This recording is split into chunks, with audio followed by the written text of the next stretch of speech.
Oliver Zienerpold liebt, was er tut und fürchtet, dass er keinen Nachfolger für seine Schwarzwälder Markenzeichen findet.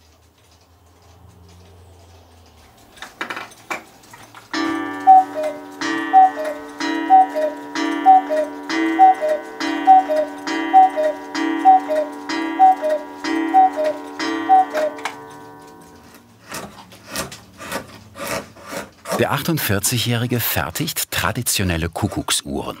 Jede ist Maßarbeit, in allen Größen.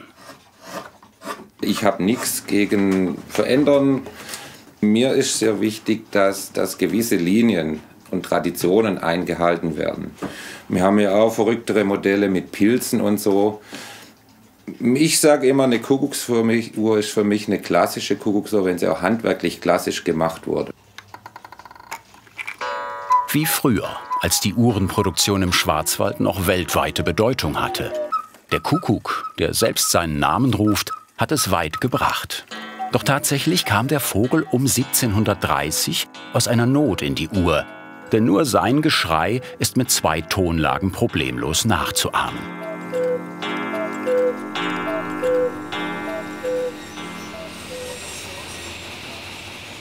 Aus welchem Holz eine Kuckucksuhr geschnitzt wird, entscheidet sich bereits im Sägewerk. Hier beginnt die Erfolgsgeschichte.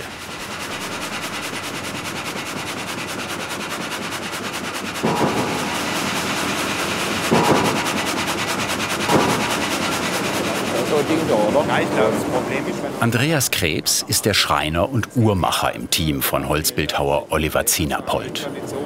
Historisch war die Arbeitsteilung entscheidend für den Siegeszug der Schwarzwalduhren. Nicht mehr allein ein Uhrmacher werkelte, vielmehr gab es Spezialisten für das Häuschen, für die Zahnräder und für den Kuckuck. Diese Zusammenarbeit griff im Südwesten wahrhaft ineinander wie die Zahnräder der Uhr und führte zu einer deutlich höheren Produktivität als in anderen Uhrenregionen.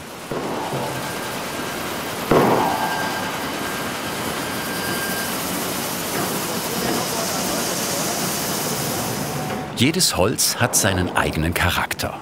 Für die Kuckucksuhr verwendet das Team die heimische Weimutskiefer. Perfekt in Struktur und Dichte. Die Hirnseite ist da schon ein bisschen so verkohlt und da ist das untere wesentlich schöner. Aber ja, alles passt. Komm, lass uns mal so ein Ding umdrehen. Ja. Damit das Holz später nicht reißt, muss es ausreichend getrocknet sein. Ein geschultes Auge erkennt das und Schreiner fühlen das obendrein. Wunderbar. Passt eigentlich, Schöner oder? Abstand von der Äste, da kann man zwischendrin schön was damit anfangen. Genau. Dann nehmen wir mal das Messgerät. Ob das auch noch passt. Dann schauen wir danach. Dann schauen wir mal, was dabei rauskommt. Das holzfeuchte Messgerät objektiviert den ersten Eindruck der beiden. Die 2 Kabel an. Das hat eine Feuchte von 17,6%. Das ist ideal. Das lassen wir bei uns noch in der Werkstatt. Noch ein bisschen nach. Trocknen das noch ein bisschen nach. Das ist perfekt, gibt es überhaupt nichts zu meckern. Die Holzfeuchte ist sehr wichtig für uns, da wir Produkte bauen. Wenn das Holz nicht trocken ist, dann geht das später noch zusammen.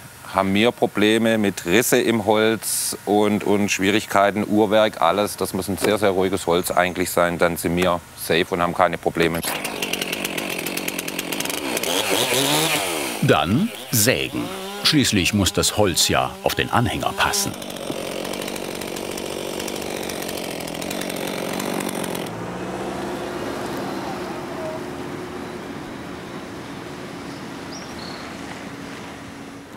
Eine Fuhre Holz muss in Ollis Schnitzstube.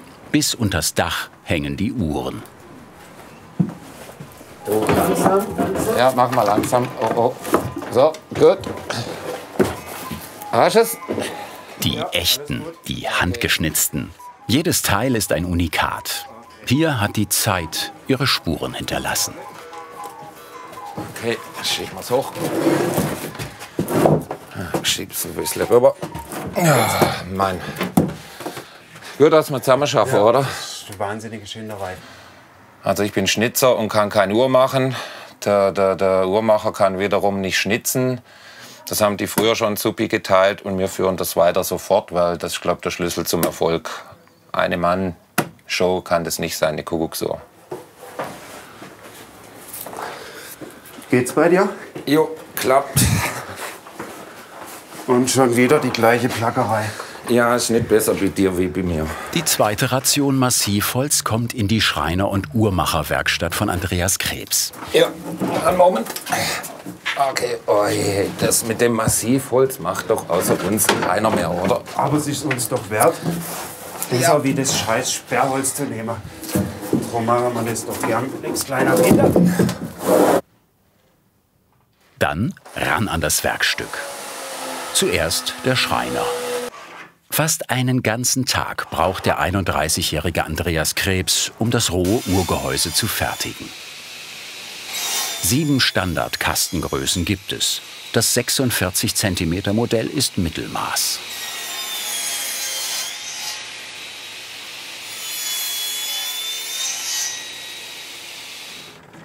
Die Teile wechseln ständig den Werkraum. Immer neue Maschinen kommen zum Einsatz.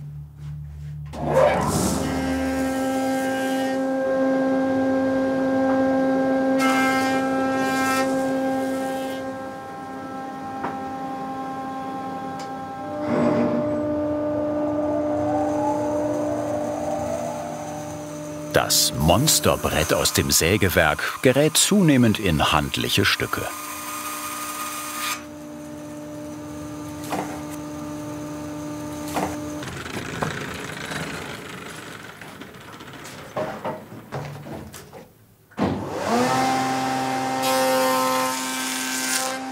Um die Kastenteile montieren zu können, fräst der Schreiner eine Falz am Rande.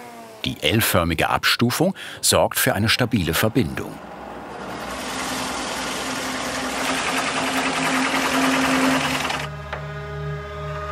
In dieser Rundung wird später das Zifferblatt versenkt. Und der Kuckuck muss ja auch irgendwo rausgucken können.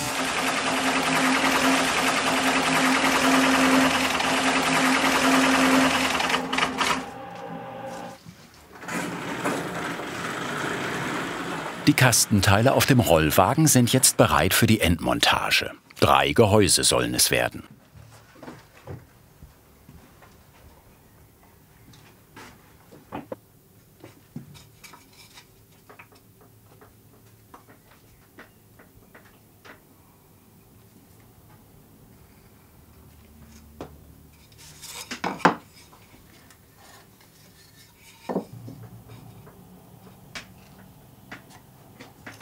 Mit Leim und Stiftnägeln fügt Andreas die Gehäuseteile zusammen.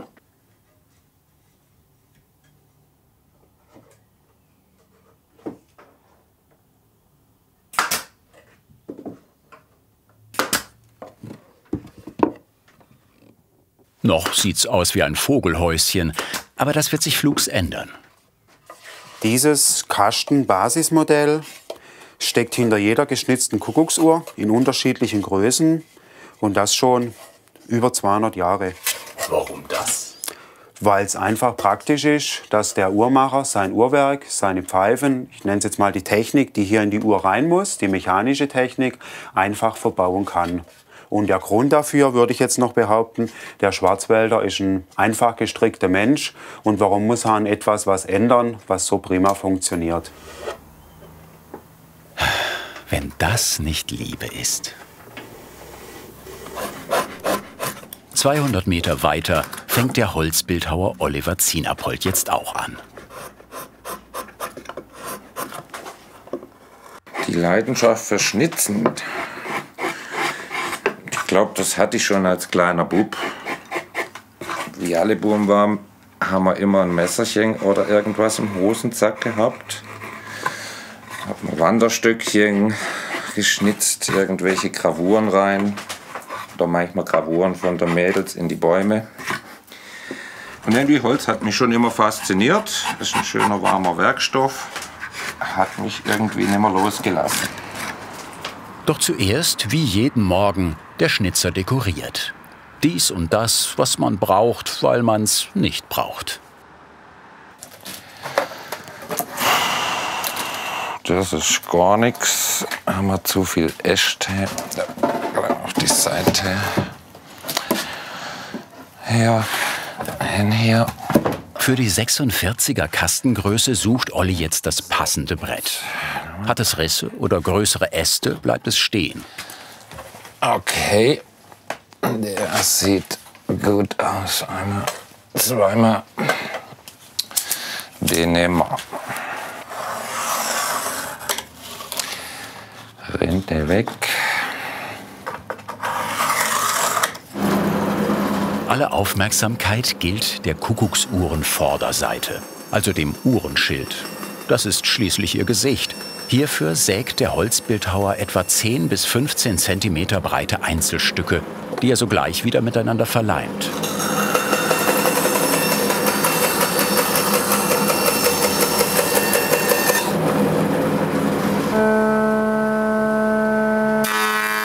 Denn so eine Kuckucksuhr kommt ganz schön rum. Ups, das wäre fast ins Auge gegangen.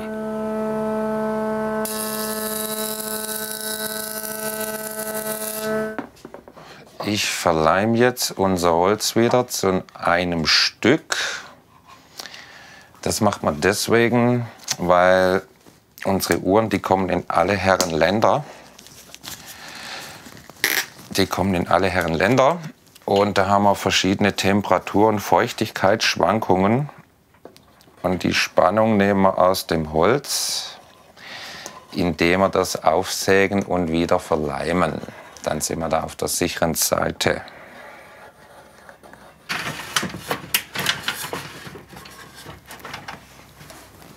Jetzt wichtig, alle zudrehen, damit das auch richtig verspannt ist.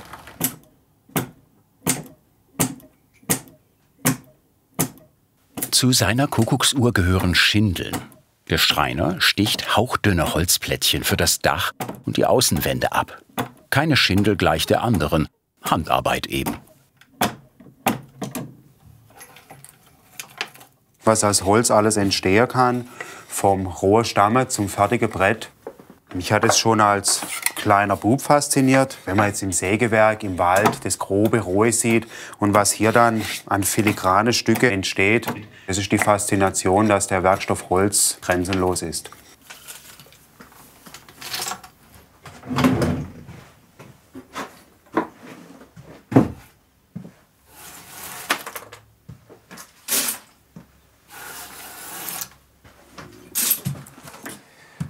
Das hier ist ein Putzfass. Da werden die Schindeln geschliffen. Da befindet sich Schleifpapier drin. Und durch die rotierende Bewegung reiben sie aneinander. Und das wird bei uns im Schwarzwald schon immer so gemacht. Die Schindeln wollen Patina. Mit Technik wie aus dem Museum. Das kann jetzt bis zu 3 Stunden dauern.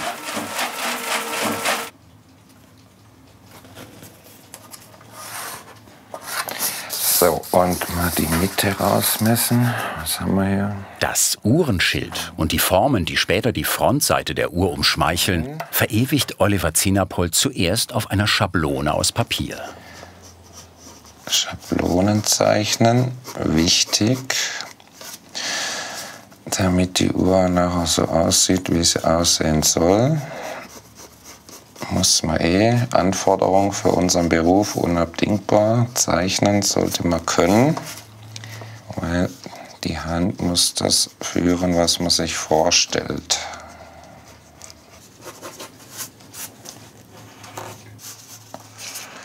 Schnitzer sind faul, die zeichnen immer nur die Hälfte. Das ist so angeboren. Nein, hat natürlich einen Sinn. Die Uhr ist ja nachher symmetrisch, links und rechts. Da machen wir jetzt einen kleinen Trick, wie wir das hinkriegen. So, wir ritzen das so ein bisschen an. Dann kann man das genau in der Mitte falten. So. Und wenn wir das jetzt ausschneiden hier, haben wir das nachher schon richtig perfekt.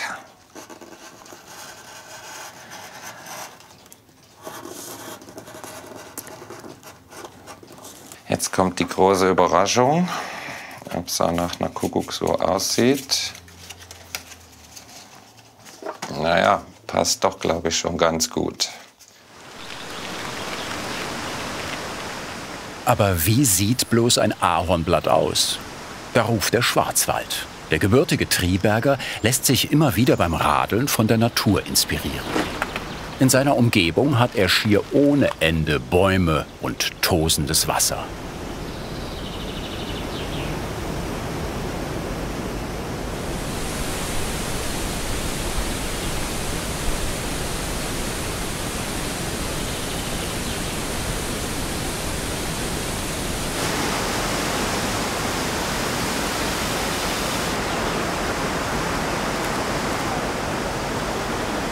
Da schau, genau am Wasserfall wächst ein Ahorn.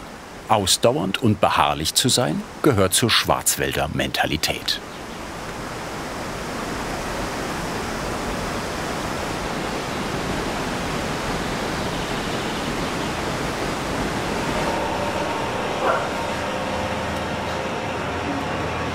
Der Holzbildhauer kann sich nun am Original orientieren. Das Ahornblatt wird dieses Mal Teil des sogenannten Jagdstückes mit Fasan, Hase, Hirsch und Schießgewehr. Und alles umrankt von Blättern.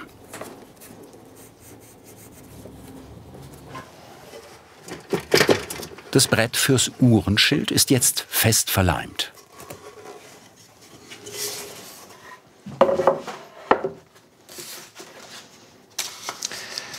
So, jetzt übertragen wir die Schablone auf das vorher verleimte Holz. Oft verwirklicht der Holzbildhauer spezielle Wünsche seiner Kunden. Die meisten Entwürfe aber denkt er sich selber aus. Sie haben überwiegend mit dem Schwarzwald zu tun.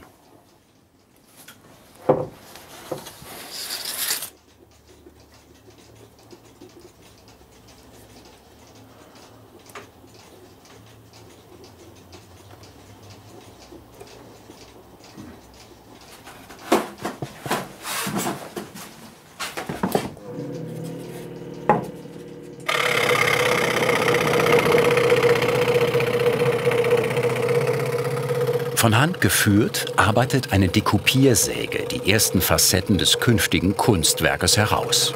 Manche sagen dazu Laubsägen, aber mit Hobbybasteleien hat das wenig zu tun.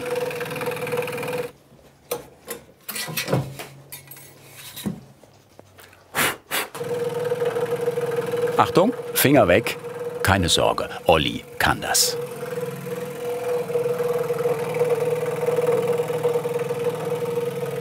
Holzsplitter und Staub flitzen durch den Raum.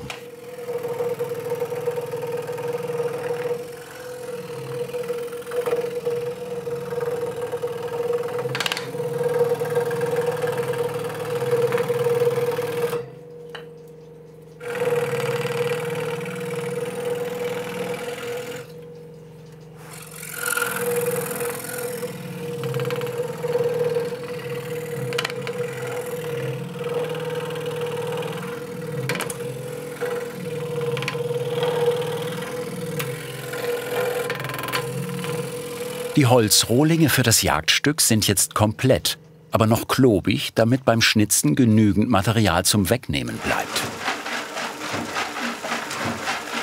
Beim Schreiner kriegen gleichzeitig die Schindeln ihren letzten Schliff.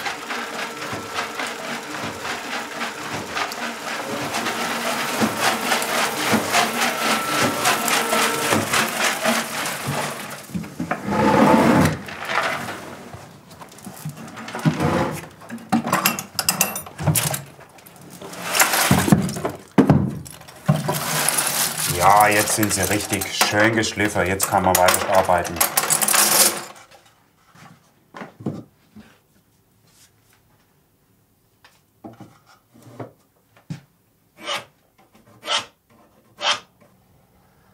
Und jetzt filigrane Feinarbeit. Jede Schindel verklebt er einzeln. Was da entsteht, erinnert immer mehr an so ein altes Bahnwärterhäuschen. Kein Wunder.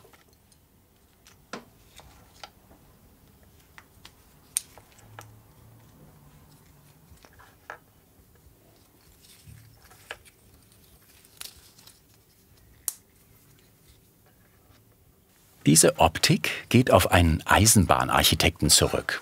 Der packte 1850 das Uhrwerk mit dem Vogelruf hinter die Fassade eines Bahnwärterhäuschens und gewann damit den Designwettbewerb der Großherzoglich-Badischen Uhrmacherschule in Furtwangen. Ab da war das Urbild der Schwarzwälder Kuckucksuhr geboren.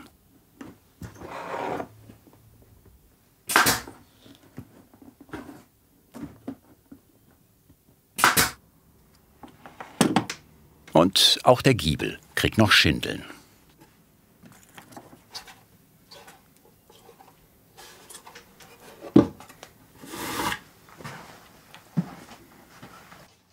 Eigentlich banal und dennoch wichtig ist, dass der Holzbildhauer vor jedem Schnitzen seine Werkzeuge schärft. Scharfe Werkzeuge brauchen weniger Kraft zum Schneiden als stumpfe. Auch das hat Olli mit 16 Jahren bei seiner Lehre in einer Uhrenfabrik gelernt. Der Betrieb ist inzwischen pleite. Die Schwarzwälder Uhrenindustrie hat Ende des 20. Jahrhunderts den Trend der Billigimporte aus Fernost unterschätzt und ging den Bach runter. Viele traditionelle Hersteller mussten aufgeben. Da kam der andere Kuckuck ins Spiel, die Siegelmarke des Gerichtsvollziehers.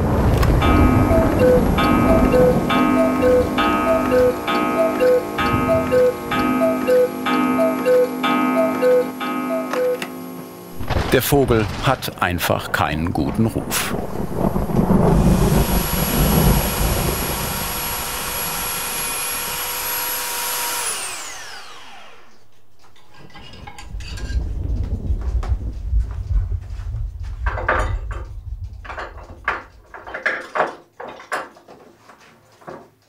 Doch das schreckte den jungen Holzbildhauer nicht ab. Mit 28 machte er seinen Meister und sich anschließend selbstständig.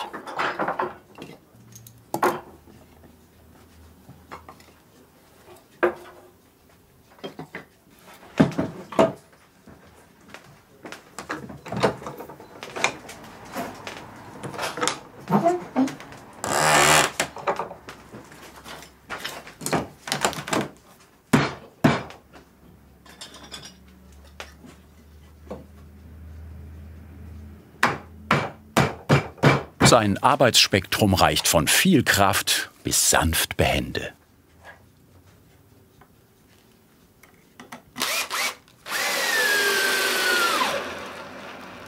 Das Werkstück, das man hier beschnitzt, das muss immer richtig fest sein. Weil wenn das auch noch rumwackelt, hat man viel größer die Gefahr, um abzurutschen.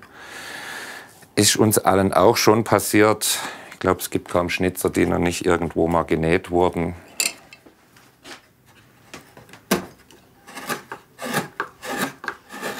Was man nie so machen sollte, ist gegen sich zu schneiden, weil besser man schneidet weg, da ist der Bauch und alles nicht in der Nähe.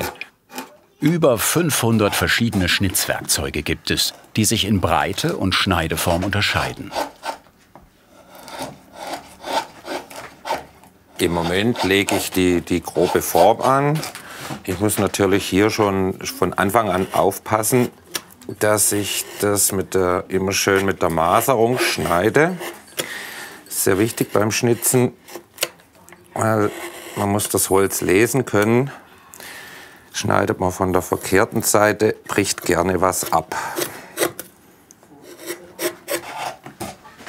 Ich kann da vielleicht mal ein kurzes Beispiel geben. Wenn ich jetzt hier hochschneide, hier läuft das Holz, schneide ich schön durch die Maserung. Dann gibt das einen richtig schönen, glatten Schnitt. Mache ich das jetzt von der falschen Seite, ich demonstriere es mal hier. Man hört das schon, das reißt.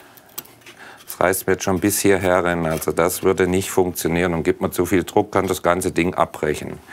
Das ist so eine von der Grundkenntnisse beim Schnitzen. Fällt jedem schwer, jedem Hobbyschnitzer. Aber irgendwann kann man es.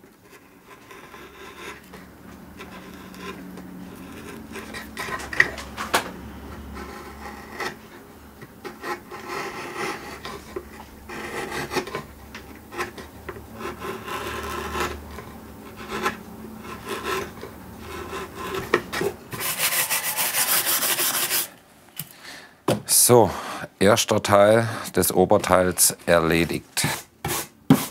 Jetzt kriegt die Rückseite ihre Späne weg.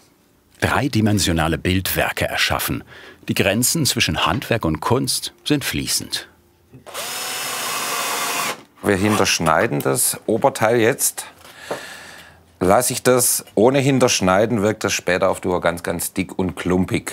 Das ist so wie die Massenware, die man überall sieht, weil das eigentlich ein zusätzlicher Arbeitsgang ist. Das kann man sich auch sparen, denken alle. Aber durch das, dass ich das jetzt hinterschneide, wirkt das nachher, kriege ich viel mehr Schatten, viel mehr Dreidimensionalität und das sieht einfach viel, viel lebendiger und echter aus. Und das kann er sogar beidhändig.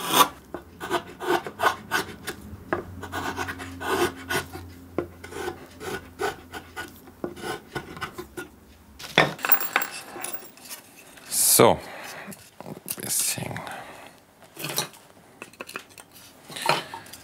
So, das Oberteil wäre soweit mal fertig.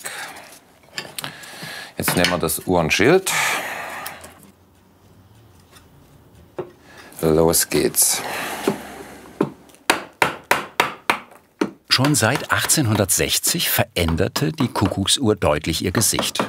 Von einer ursprünglich streng grafischen hin zu einer reich verzierten Form mit üppigen, dreidimensionalen Schnitzereien.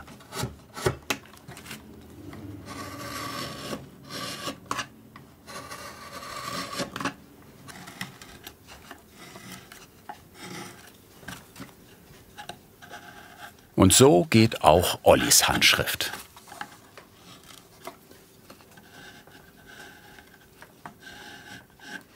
Die Kunst des Schnitzens. Wegschneiden, was nicht hingehört. Nein, wichtig für das Schnitzen ist mit Sicherheit ein Talent in räumlicher Vorstellung. Also man muss was sehen, über Kopf, Hände, Werkzeug aufs Holz übertragen können. Das ist unabdingbar. Handwerkliches Talent. Für einen Schnitzer zum Beispiel auch sehr wichtig, man muss rechts und links schnitzen können. Sonst kommt man da oft in Schwierigkeiten. Ich kann es hier gut zeigen. Jetzt schnitze ich mit der einen Hand. Nur hier wird es für mich jetzt eng. Jetzt wechsle ich das Messer in die nächste und schnitze in dem Fall jetzt mit der rechten und vorher mit der linken. Wenn man das bei uns in der Lehre falsch gemacht hat, muss man immer einen Kuchen bringen.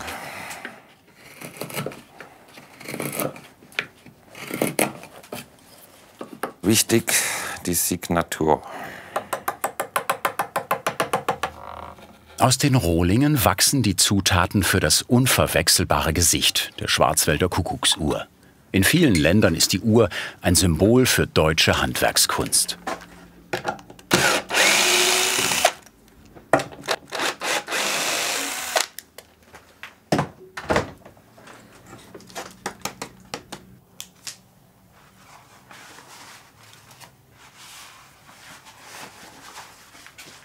Beim Schreiner Andreas Krebs liegt beißender Duft in der Luft.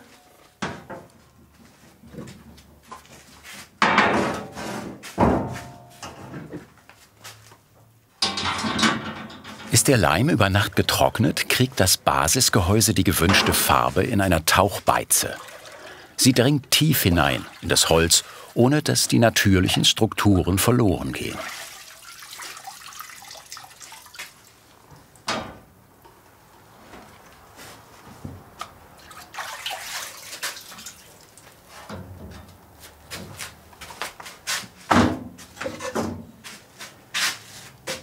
Trocknen und dann lackieren, damit das Holz länger hält.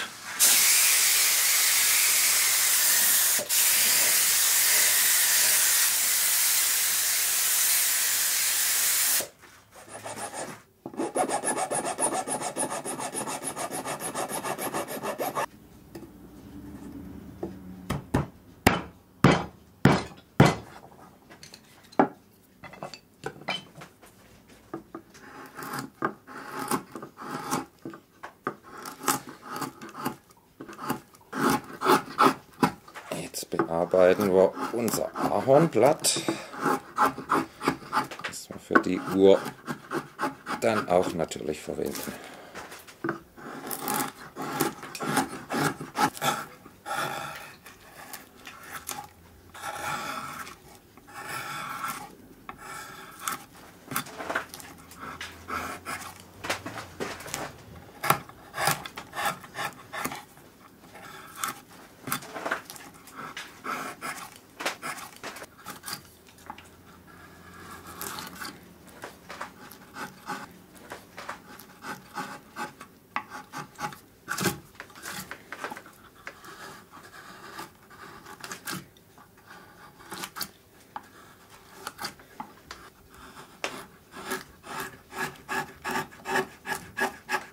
Der Arbeitsablauf beim Schnitzer ist logisch, vom Groben zum Feinen.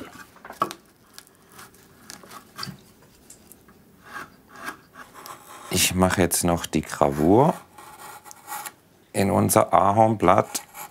Dazu habe ich ein etwas kleineres Messer, das dreieckig geformt ist. Bei uns in der Schnitzersprache nennen wir das einen Geißfuß. Muss schön gut geschliffen sein, damit man eine ganz feine Gravur in das Holz schnitzen kann. Und das gibt eigentlich das finale Bild des Blattes.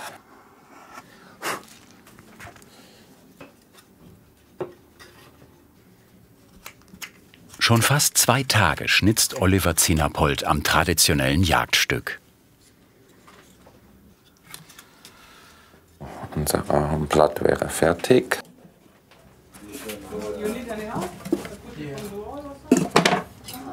Gezielt wirbt der Schwarzwaldtourismus mit dem Traditionsprodukt. Die Balance zwischen Verharren und Verändern ist damit ein schmaler Grat. Der Klassiker kostet 749 €. Kein Schnäppchen. Obwohl... Obere Grenze gibt's nicht. Sagen wir so, im Moment haben wir noch einen Auftrag laufen, das ist für einen Amerikaner. Die Uhr ist 1,60 Meter groß, die haben wir für zwischen 9.000 und 10.000 veranschlagt. Also grundsätzlich nach oben gibt es keine Grenze. Oft ist der Laden rappelvoll. Oliver Zienerpold ist Vater von 15.000 Kuckucksuhren. So viele hat er in seinem Leben bereits geschnitzt.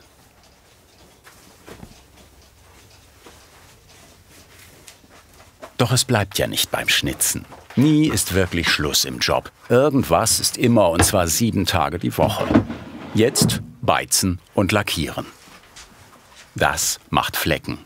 Und nun riecht es auch bei Olli streng.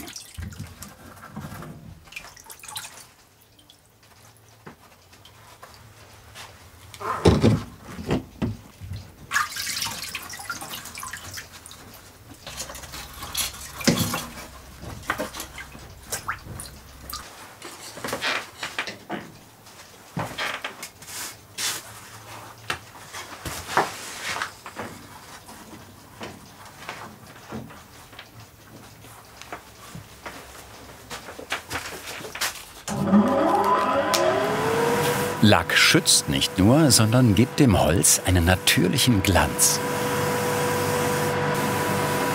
An manchen Stellen zu viel des Guten. Der Schnitzer hat dann noch einen Trick auf Lager. So, hier haben wir wieder einen Arbeitsgang, den also uns, glaube ich, auch so gut wie keiner mehr macht. Das ist uns sehr, sehr wichtig. Durch das, dass wir die Sache nach dem ersten Mal lackieren zwischenschleifen, bekommen wir eine viel saubere Oberfläche, viel glatter und haben zugleich noch einen schönen antiken Effekt. Da wir immer ein paar Kanten ein bisschen anschleifen, dann sieht es nicht alles so wie ein Stück Schokolade aus, sondern wird viel lebendiger. Zwischenschleifen, das macht den Unterschied.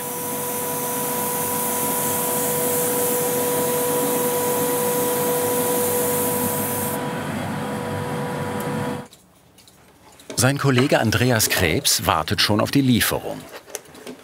Moin. Guten Morgen. Hallo. Ich hab dir was. Was haben wir da wieder Schönes? Dann lass uns mal reinschauen. Okay. Stell sie mal auf die Seite. Platz. Hier Schild. Okay. Oberteil. So, was haben wir noch? Waldhorn. Okay, machen wir danach rein. Genau. Viele Leute haben den gleichen Vogel wie mir, oder? Ich denke, die Kuckucksuhr einfach, ich würde auch keine 700 € zahlen, zum nur sehe es ist 8 Uhr, das hat einen ganz anderen Wert, oder? Denke in der Wohnung, denke ich mal. Also mir persönlich tut es auch gut, wenn man mal am Mittag eine halbe Stunde Pause macht und hört so im Hintergrund die Uhr ticken. Das ist einfach für mich ein beruhigendes Geräusch, da kommt man wieder ein bisschen runter und für uns Schwarzwälder gehört es eigentlich in jede Wohnung oder in jede Stube, sagt man ja bei uns. Wenn nichts tickt, fehlt was.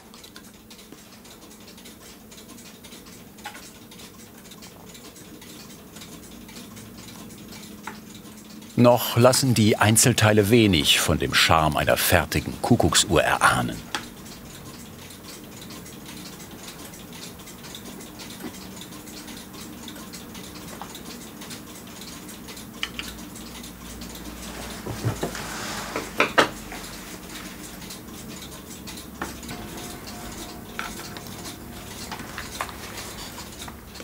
Mit Feingefühl und dünnen Bohrern fügt der Uhrmacher die schmückenden Schnitzereien zusammen. Figuren kommen an ihren Platz. Er montiert das Zifferblatt.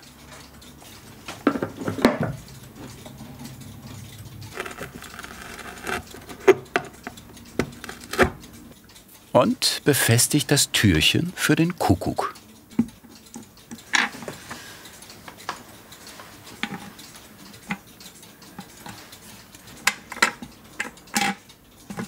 Das Uhrwerk lässt Andreas komplett fremdfertigen bei einer Firma im benachbarten Schonach. In den meisten Kuckucksuhren made im Schwarzwald schlägt dieses Herz. Die Mechanik ist uralt, als ob die Zeit stillstünde.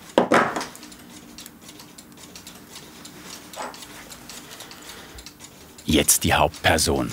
Der Kuckuck muss ja zum richtigen Zeitpunkt aus dem Fenster luken und verkünden, was die Uhr geschlagen hat. Gefräst wird der Vogel in Südtirol. Selber machen lohnt sich einfach nicht.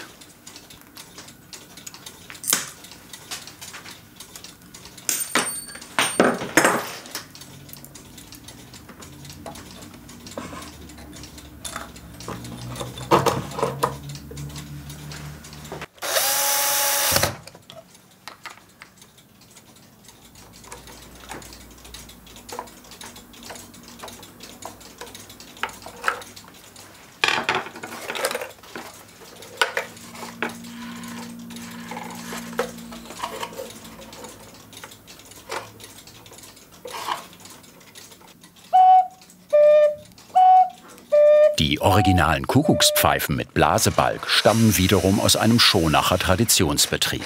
Noch so ein Garant fürs alte Handwerk. Sie geben dem Kuckuck die Kraft zum Rufen.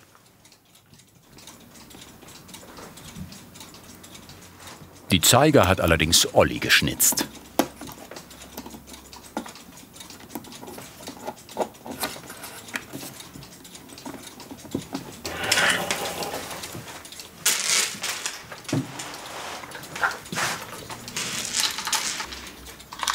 Andreas verbindet die Ketten für die Gewichte mit dem Uhrwerk. In der Kuckucksuhr vereint sich Uhrmacherpräzision mit Handwerk und Kunst. Schon ein besonderes Stück. So geht Wertarbeit.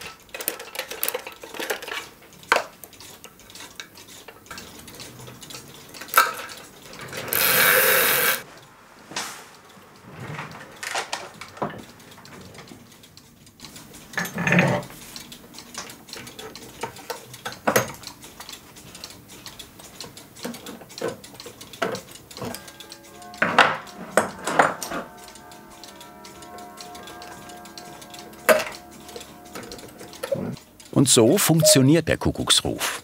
Das Schlagwerk der Uhr hebt die Blasebälge an, um sie mit Luft zu füllen. Die ausgepresste Luft entweicht über die beiden Pfeifen und erzeugt dabei den markanten Ruf. Gleichzeitig schiebt ein separater Hebel den Kuckuck aus der Uhr.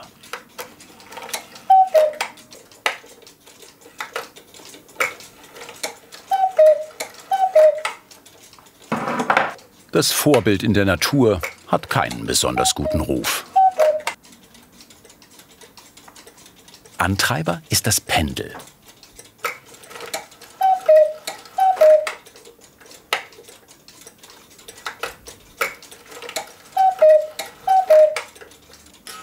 Begleitet wird der Kuckuck von einer Tonfeder an der hinteren Gehäusewand. Ein Hammer schlägt sie an und bringt sie zum Klingen.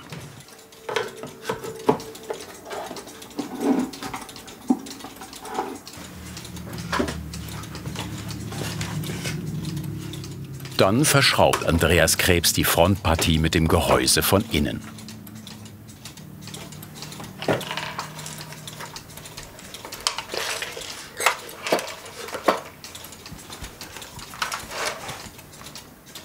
Der Kuckuck lauert schon. In der Natur ist er ein Brutparasit, der seine Eier in fremde Nester legt und von fremden Eltern aufziehen lässt. Böse und herzlos soll der Vogel sein. Statistiker behaupten sogar, dass jedes 10. Kind in Deutschland ein Kuckuckskind sei. Also nicht von dem Mann abstammt, der sich für den Vater hält.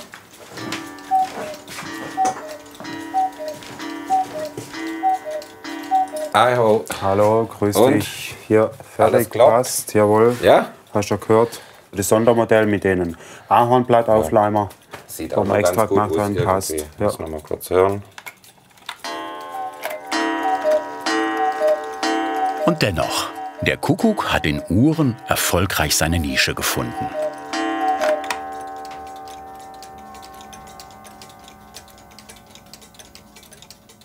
Der negative Touch des Kuckucks, wie man es kennt, Kuckuckskind, oder wenn einer ein Geschäft hat, zu dir kommt der Kuckuck, Ja. dass das nicht weiter rauskommt, wie aus dem Schwarzwald maximal aus Deutschland rauskommt. Nationale oder internationale Kundschaft kennt diesen Ruf gar nicht, wo dem Kuckuck Ich angehaftet kenne das ist. auch von meinen Kunden im Geschäft. Die wissen nur, der Vogel Kuckuck in der Uhr, von denen ganze Mythen und Geschichten in Übersee oder so kennt kein Mensch was.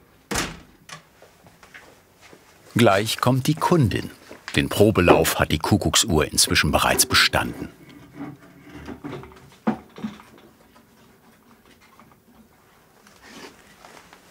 Der Laden brummt. Doch fürs Handwerk läuft die Zeit langsam ab. Wenn wir das mal aufhören, dann ist Schluss mit lustig. Wir sind die letzte Generation, die das noch macht. Wir haben noch ein paar ganz alte, die sind die meisten über 80, die sind irgendwie durch, die können auch nicht mehr. Junge gibt es überhaupt keine, die wir hier haben, kann ich zwar nicht verstehen. Ein paar sogenannte Bildhauer, wenn man von denen was will, die möchten mit der altmodischen Kuckucksuhr nichts zu tun haben. Ich denke, wenn wir mal Schluss machen, ist es leider so das Ende für das schöne Handwerk, das wir hier noch anbieten können. Noch finden sich auf der ganzen Welt genügend Liebhaber, die sich dieses Stück Schwarzwald in die gute Stube holen. Hat was Nostalgisches und erinnert an den sagenreichen Schwarzwald. Oh, Kundschaft. Guten Tag, hallo. Hallo. Ui, wunderschön. Gut. Ja. Kann man denn die mal hören? Aber sicher doch. Also, Kuckuck kommt. 1, 2, 3. Sieht toll aus. Wenn Sie zufrieden sind. Endlich habe ich meine Kuckucksuhr. Wie lange sich die Geschichte der Kuckucksuhr aber noch fortschreiben lässt, weiß der Kuckuck. Vielleicht. Angeblich kann er sogar hell sehen.